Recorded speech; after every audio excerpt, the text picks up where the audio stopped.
Hi, this is really cool. I forgot I submitted that bio, so that's fun. Yeah, today I'm going to be talking about how to have an amicable breakup with the JavaScript library. I forgot I submitted the bio, so here's a little bit more about me. I went to the University of Southern California in Los Angeles, where I discovered my love for ramen and soup dumplings. I currently work at Workday. I live in Boulder, and that is my cat. So you don't have to look on Twitter. Today we want to talk about something that we probably all experience, which is dating and JavaScript libraries.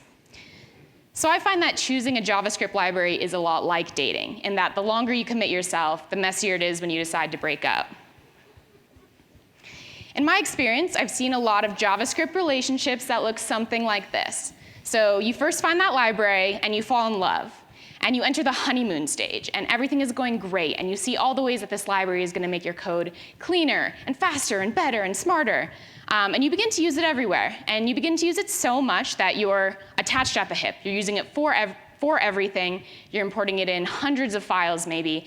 And before you know it, you've basically opened up a joint banking account. And whether you like it or not, your library is so intertwined with your code that your life is completely dependent on it. And then something happens. Right? And the whole time you're thinking, like, what could possibly go wrong? We're living in the future. What did we do before this library? But something happens, and you end up having to drop it like a hot potato. And raise your hand if you've ever had to just jump ship on a JavaScript library that you were using. It's pretty common, right? And there's so many different reasons why you might have to do that. So a lot of times your product needs change, and the library you're using doesn't fit those needs. Or maybe the library dumped you, and it's being deprecated, and you have to figure out a new solution, and you better do it quickly. So what now? I've observed a couple different behaviors to this problem. The first one, some teams will just try to completely move on. They'll rip off the Band-Aid, if you will. And they'll take the hit right now to just remove all of the references from that library all at once. And if you've been in a committed relationship with that library, that can take a lot of time. And you have to talk to your managers or your stakeholders or your product owners and get the investment right now to spend that time to get rid of the library all at once. Another behavior I've seen, which is funnier, is that some teams will just refuse to let go. I've seen a team actually fork a library to make the customizations that they needed to do, and it worked, and it was quick, but you've kind of painted yourself into a corner. You've locked yourself into the current dependencies of the library, you've locked yourself into the current bugs of the library, and so it can be a slippery slope. The next one is what I'm calling ghosting the library. So this is when you say, like, it's over there, the code, it's working. I'm just going to leave it over there. We're just not going to touch it, and it's fine, and just forget that we were ever using it in the first place. And again, it might be quicker, but you never know when your product owner is going to come back to you and be like, hey, if we could just implement something like over there, it would be really, really great. And that library comes back to haunt you all over again. And then lastly, and maybe more commonly, I've seen teams that'll try to remain friends with the library. So they'll say, like, we're going to remove it piece by piece, and maybe if you're touching this piece of the code, you're responsible for ripping out that instance of the library, and they'll just slowly phase it out of their lives. It's a good in-between of short-term and long-term solutions, but it can also leave your code a little bit fragmented, and newcomers that are coming into your code base can't define like one single pattern, and so it can be a little bit confusing. So how can we better prepare for that inevitable future breakup? For me, that idea starts at the beginning with a concept that I like to call speed dating. So speed dating is when you prototype out multiple libraries early in order to make a more educated decision before you enter into a JavaScript relationship. But since breakups are inevitable, I also want to walk through a technique that allows us to easily bail on bad relationships, which to me means being able to quickly switch out libraries and dependencies without sacrificing code quality or maintainability. And lastly, I want to talk about testing. So what does it look like to write useful tests that won't change when you change the underlying implementation in order to prevent future mistakes with your tests? So I like to start out these new relationships with the idea of speed dating. And again, speed dating is the concept of prototyping out multiple potential libraries early in either an integrated or an isolated environment. And I find that speed dating gives us a couple of things. So for one, it allows us to get to know the library a little bit better. Things like, what does the public API look like? And you can get a feel for that if you're integrating it for this prototype, how it sits in your current environment. It's also a way for us to conduct a little bit of market research. So a lot of times, you might not realize what solutions are out there until you start to go on a couple of these speed dating rounds. And maybe you find a new UX solution that's becoming standard that you had never seen before. And something that I really appreciate about speed dating is that you can take it as some time to just learn. It's a really good way to look at the source code of these different libraries that you're kind of going on dates with and just learn how other developers are implementing different solutions to similar problems, what kind of design patterns they're using, what kind of code styles they like to use, and figure out what of those do you want to incorporate in your own application. The other half of speed dating is that it's an opportunity for us to get to know ourselves. So what are our expectations for things around performance or maintainability or customization? And while you're on those speed dates and you're finding out what all is out there, what of those features is your app going to need now, but also in the future? And what's really, really cool is that because you're building these prototypes, you have something tangible to share with people. So if you find a new design pattern or you find a new UX model that you had never seen before, you can take it back to your product owners or your designers and show them and kind of propose a solution to add to bring value to your users. And you can also take these prototypes back to your teams and create a more informed discussion about what libraries you want to be uptaking in the future. So after going on a variety of dates and trying out different libraries, we can make that more informed decision, and it'll hopefully allow us to get a longer shelf life out of these libraries. It won't make the breakup any easier, but hopefully it'll make it so we don't have to do it as often. But like we said, breakups are inevitable, and we want to be able to swiftly bail on bad relationships. So ideally, we want to switch out libraries without sacrificing code clarity or maintainability like a lot of those behaviors that we discussed earlier. And here's where I like to call wrapper components are going to come in. So you can think of these wrapper components like the prenuptial agreement between your code and the third-party library. Now that we know what our code needs, we can create a contract to fit our application's specific use cases and normalize that interface into a wrapper. And this agreement is going to protect you in future breakups, and I'll show you how. So here's my demo application. It allows you to discover cute pets. Thank you to everyone who responded to me on Twitter. I built a Google Cloud function that serves a random pet, so hopefully you see them up here today. As is, my demo application is using the popular React component library called Grommet. So Grommet is on the lighter side of component libraries compared to a lot of the more full-featured solutions that are available in the marketplace. And the app is also using the popular HTTP library called SuperAgent to make HTTP calls to get a random pet. And the functionality is really simple. So on the left, you have a button sidebar. You can get a random pet from the Google Cloud function. You can favorite that pet, and it'll show up in a card on the right side. And then you can also clear your favorites. It's worth noting that my demo and all my code snippets are in TypeScript and React, but this pattern is completely language agnostic. It's completely framework agnostic. It's for anyone who's using libraries. So taking a closer look at the buttons on my page, here I've written a button wrapper around the Grommet library button component. At the top, we have the interface. That is that prenuptial agreement, that contract between the rest of my application and this component. And if you're not familiar with TypeScript, this is a fairly binding contract. So if you try to pass in something to this component that's not on this list, you're going to get an error. If you don't pass something that is required on this list, which in this case is the onClick handler, you will also get an error. Underneath that, I have my button class component. And if you're familiar with React, I know that this is not the hottest, latest, and greatest way to create components, but I figured that the classes were a little bit more relatable to people without React experience.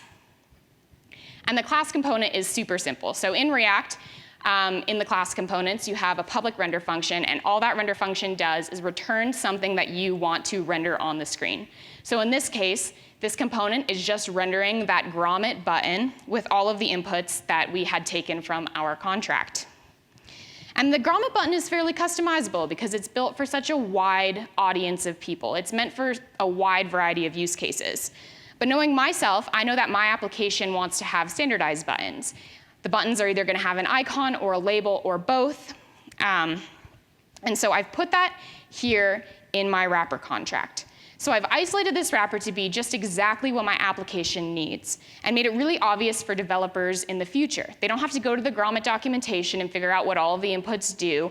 They don't have to read all of the different things to make the button look like how you want it to look, when in reality, all they want is a button that looks and feels just like all the other buttons in your application. And since I did some speed dating with various library buttons, I also have a feel for what tends to differ between different libraries that have buttons. And I can look at how different libraries have built their APIs and decide which one is best for my application. So for example, while looking into different component libraries, I noticed that there were kind of two main APIs for buttons in React.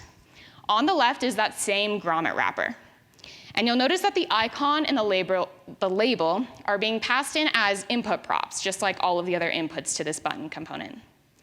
On the right is a button wrapper around MaterialUI. MaterialUI is a component library built on top of Google's Material design. MaterialUI favors an API where you pass an icon and a label as children. So if you're coming from an Angular background, this is similar to doing transclusion or content projection, but basically all this is saying is that it doesn't care that it's an icon, it doesn't care that it's a label, it's going to take whatever you passed in to the child of this button and just render it in the button in the DOM. So it's a little bit more, what's the right word? Generic. You can pass in whatever you want. It doesn't have to be an icon or a label. And both styles are completely valid approaches. So different people have different opinions on when they might use which one. But one of the benefits of these wrappers is that you can decide which API you like. You can decide which code style you want to interface with as a developer. And we can standardize that across the application, and the library doesn't have to dictate that code style. So you can notice that these are very slightly different in the actual button component, but the contract between the two is exactly the same. So the rest of the application doesn't need to care that this library preferred it this way and that library preferred it this way. And in my demo application, I preferred passing the inputs as props, kind of like the grommet one, because I wanted it to be more standardized across the application. And this concept can also work for service libraries, so it's not just for components. Here I've written an API wrapper on the popular HTTP library SuperAgent. And the wrapper contract is incredibly simple because REST is already incredibly standardized.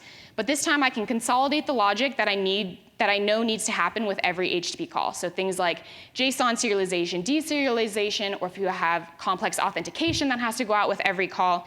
And now anyone in my app who needs to make an HTTP call only has to worry about the things that differ between the calls themselves. And lastly, sometimes after speed dating, you're dating around a couple libraries and you realize that just no one is good enough for you, so you decide to just build the thing yourself. So in my application, grommet didn't have a card that I was super happy with, so I decided to just build one. And it's really simple. It's just this div, has a box shadow, so it's incredibly fancy. And this component is going to serve the exact same purpose as our wrappers. The interface is going to live as that contract between the rest of our application and this particular functionality, as well as normalize the behavior that we know is standard across the application. So in my app, I wanted to standardize these cards to have an image on top and the text on the bottom, and I want all the cards in this application to look the same. So I've normalized that here to this wrapper. And what's really cool is in the future, if I ever continue to go on more speed dates and I find a library that I become really happy with, all I have to do is render that library in this return function inside of this component. As long as I don't touch that contract, the rest of my application shouldn't have to care about the difference. And what about tests? So one of the biggest pains I find when you're switching out different libraries is not only did you break all of your application, not only do you have to go find and replace hundreds of imports, which if you've ever done that is the worst job anyone can ever ask you to do. But maybe you also have hundreds of failing unit tests, right? And maybe underneath those failing unit tests, you actually broke something in your application. But while you're just kind of like mind-numbingly trying to fix all of these errors, you might just glance over the fact that something was actually broken. And so the key to writing tests that can survive the breakup is to really just make sure that we're not testing implementation details. Because at the end of the day, the library that you use is just an implementation detail. The users don't care what library you're using, your application shouldn't care what library you're using, and your tests definitely shouldn't either. So looking at my button sidebar component, we can see exactly what we want to test about this component. All the render function does here is render 3 button wrappers onto the screen with varying on-click handlers, labels, and icons. And one really helpful pattern is to use test IDs as selectors. So you'll notice that all of my implementations of this button component pass in a unique testing ID.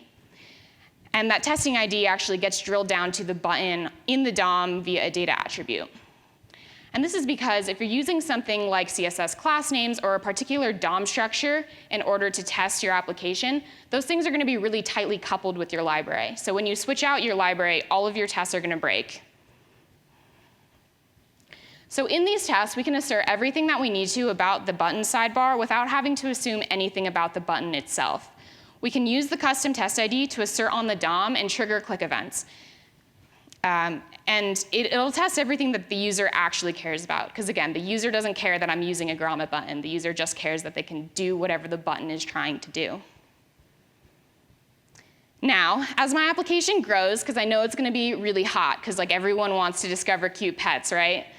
So I'm going to move to a more full-featured component library. And I've decided to go with MaterialUI. It has a lot more complex components that you can use. And I've also decided that I tried out Super Agent just because I'd never used it before. But right now, it's just taking up space in my bundle. All I'm trying to do is make HTTP calls. So I'm going to go ahead and also dump Super Agent. And I'm going to show you that breakup live. So that should go well.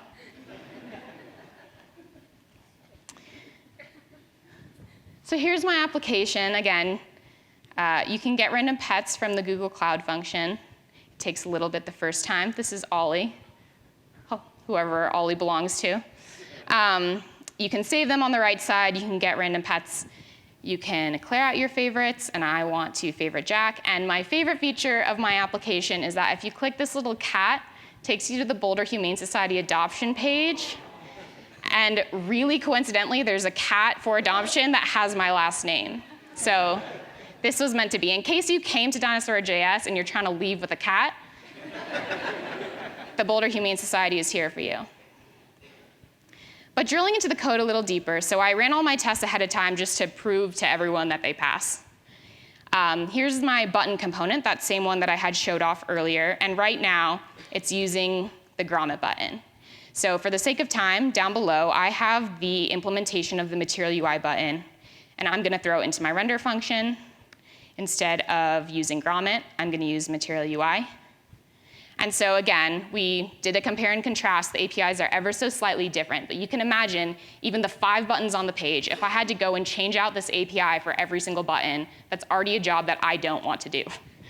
But in this example, I haven't touched that contract, that prenuptial agreement. It's solid, right? And so the rest of my application doesn't know that I've just changed out this button.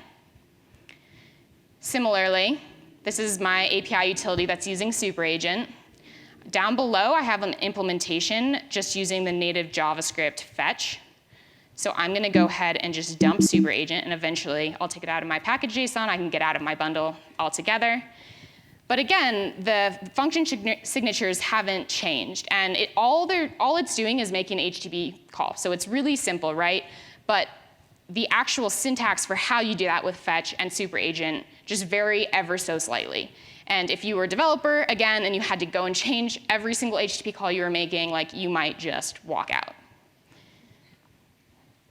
And then very lastly, what's cool about MaterialUI is they actually do have a card component that I like. So for the sake of consistency, I'm going to go ahead and get rid of the card component that I made, even though it's beautiful with the box shadow. So down below, I have the MaterialUI implementation. I'm going to get rid of my single div, and I'm just going to import all the MaterialUI things. And so this implementation is wildly different from the one that I had before. And this is because MaterialUI has this API where you can build up complex cards with other card building blocks. So in this example, I have my card parent. I'm using the building blocks to build up my card. So this is the card media building block, which is going to display an image. This is the card content building block, which in my case is going to display my text. And so even more, like if your developers were going around and, dare I say, copying and pasting that div all around your application to get cards to render in various pieces of your application, now every single one of those developers would have to go and read the MaterialUI documentation and figure out what is a card media, what is a card content, just to get rid of the one component that you had been using earlier. And there's a pattern forming. I haven't changed my contract, right? So my application doesn't know the difference between this vastly different implementation. And React has been hot loading in the background, so I'll refresh it just for good measure. But I've just changed everything about my application, and everything still just works. So it can make an HTTP call without using super agent. All of the buttons are now MaterialUI buttons instead of grommet buttons. You can still get your random pet. You can still favorite it. I want to get more pets so more people can see their animals. You can clear them out. And then most importantly, you can still get to the Humane Society. This guy's going to go adopt a cat after this. I can tell. And what's really, really cool, the application works, so that's awesome. But as a developer, I think it's even cooler that my tests hopefully still just work. So here are the tests for that button sidebar, the button sidebar test that I had showed off earlier. They expect the buttons to be rendered in the DOM, and they make sure that all of the clicks actually do what the clicks need to do. So I'm just going to go ahead and run these tests really quickly. And they just pass, which is cool. And the only import I had to change was the one that was actually importing the library, which is a lifesaver. And then I also have tests that test the actual card wrapper component, so it's at a lower level. And again, all these tests do are make sure that it can render in the DOM and make sure that the text that we expect to be there is there, and that the image we expect to be there is there. And we can go ahead, and even though we just completely changed out the entire card, these tests also just pass. So that's pretty freaking cool. Thank you. So what does this mean for us? Well, for one, it means that breakups don't have to be messy. The JavaScript open source community is so crazy and fast and innovative that there's always new libraries that are coming out, and maybe those libraries are actually a better fit for our users. We want to be able to remain nimble in this ever-changing environment and not be nervous to take out an old implementation for fear of what it might cost us.